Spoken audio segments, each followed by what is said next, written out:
Welcome everyone to ODI's Check-in Chats for the summer. My name is Roberto Reges, and I am so excited to be here with the heart and soul of campus recreation at Texas Southern.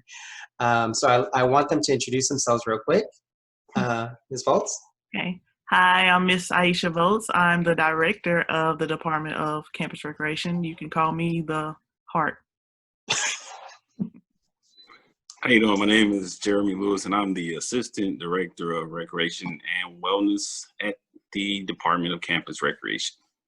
There you go, the heart and soul, y'all. There you go. So today we're going to be kind of focusing on activism and campus recreation. So I think overall this series, we've kind of been touching base on social activism, the movement itself, Black Lives Matter, just how things are affecting our students and everyone in the Tiger community, especially since we have been together since March. And I wanted to kind of get different perspectives. So I know we can't really move forward without having to ask and needing to ask, how are y'all doing? How has this movement affected y'all? Okay. I would say for me, it has been a very difficult time, to say the least. Just a lot of mixed emotions, a lot of emotions going on, having to deal with the health pandemic on top of having to deal with racial tension going on around the world is kind of like we're in a stage of uncertainty. So it's like it's just a lot of emotions, a lot of thoughts, a lot of like I said, uncertainty going on that you really can't find a silver lining. Yeah, that's true. There will be, and hopefully there are.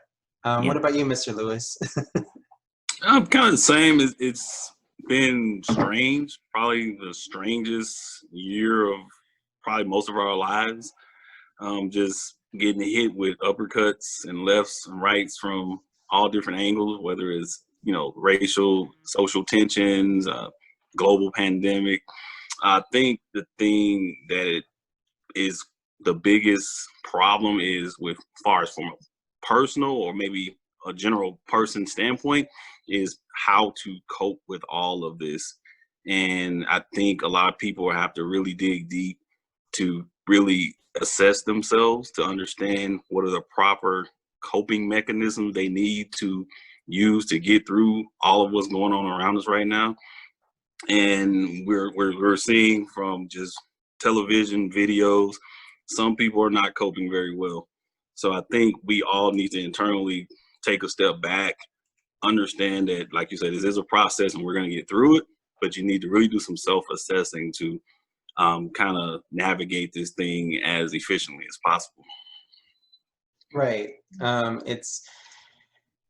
There has to be some self-care there, right? Self-reflection. So taking it back to what y'all do with campus recreation, what are some recommendations you might have as far as like that self-reflection, self-care aspect? Just to piggyback a little bit on what Mr. Lewis stated, we've kind of pride ourselves on being that department that offered programs and services for that outlet, and it's kind of tough and difficult in these times that we're not able to provide it the way that we know how.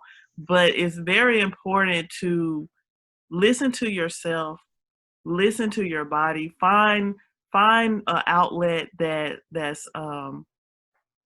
can get you out of the situations or take you away from the issues at hand just for 30 minutes, 20 to 30 minutes. You need to unplug, turn off your phones, meditate, use some meditation methods. Yoga is great.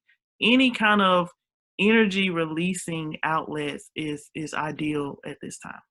Oh yeah. And y'all are offering some virtual classes. Yes. Correct. So, yeah, I've seen the virtual yoga, so I haven't tried it yet, so. Come on. At 5:30 today. Man, Right? I've tried it before, and I did the hot yoga, and That's a tough one. and I laid down and I fell asleep, and nobody bothered to wake me up, so I wasted money on that class, but it's okay. But you know what? You did not waste it. You was in a meditative state. That's true. I actually had some me time, which I never give myself. So, actively speaking, is there obviously we have to wear masks, right? We have to protect ourselves. But as far as, I guess just one more aspect of campus rec and just finding some self-care, is there any things that students can do to kind of self-reflect and self-care in-house that y'all would recommend if it's not through one of your virtual classes? Because sometimes we're stuck at home physically and not even going outside, so. I would say just find something that you love. It can be as simple as, like I said, unplugging and watching a movie. Just getting away from the moment in time. You know, just something. Read a book. Educate yourself on self-reflection, or educating yourself on well-being. This is a great time to pick up hobbies that you always wanted to do, but you quote unquote don't have the time. Well, time is not a issue right now, so use that time. You know, just find another version of you, and this is a great time to explore that. So what did you discover? Me, That you've I'm done? discovering painting. I'm really enjoying painting. Yeah. I've been doing a lot of different DIYs around the house, you know, just getting in touch with my creative side. That's one thing that we pride ourselves at the recreation. We're creative.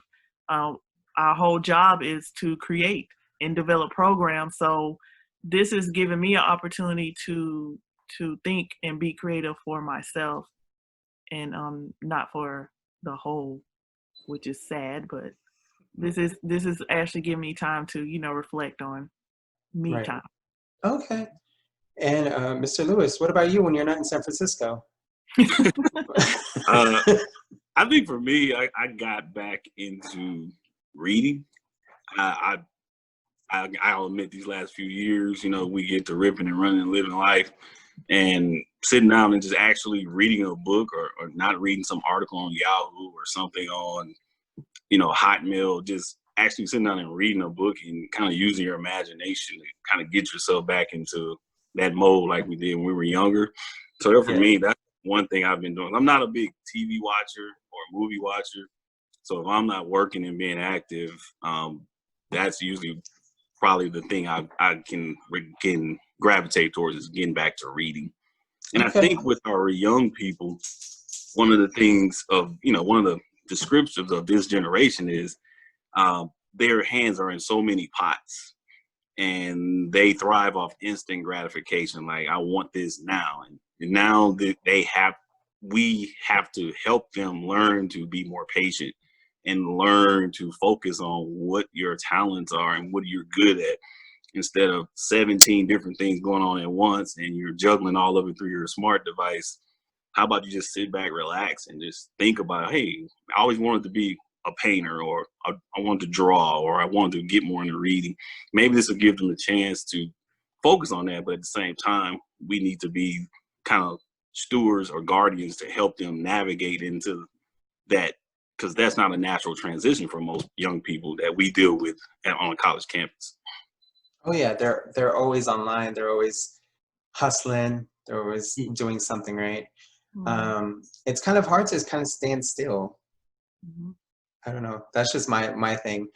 I've picked up. I'm not even gonna lie. I don't even have time. I think I've made myself watch TV because that's a love of mine, because I grew up I learned English from TV, so TV holds a special place. So I watch everything, and that's my decompression. I have a 3-year-old, so I wish we can go outside. It's just so hot. Yeah, it's very and, hot. and everybody wants to walk around, but they have no mask on. Yeah. So I'm staying inside. Me too. Right? So I know you, Mr. Lewis, you mentioned how many students enjoy instant gratification. I know a lot with this movement in particular, just tying it back into that, there's a lot of energy there for change, and our young people are so energized, and I know they want to see all these changes happen, and I mean, we all do, and I definitely want to see it. And I think I'm seeing quite a bit of it. And I know each of our fields are a little different, but I think a lot of times in higher ed and academia, they're run by a very homogenous group that doesn't really look like us, so to speak. So I don't know if are you seeing any changes within your own fields because of the movement right now?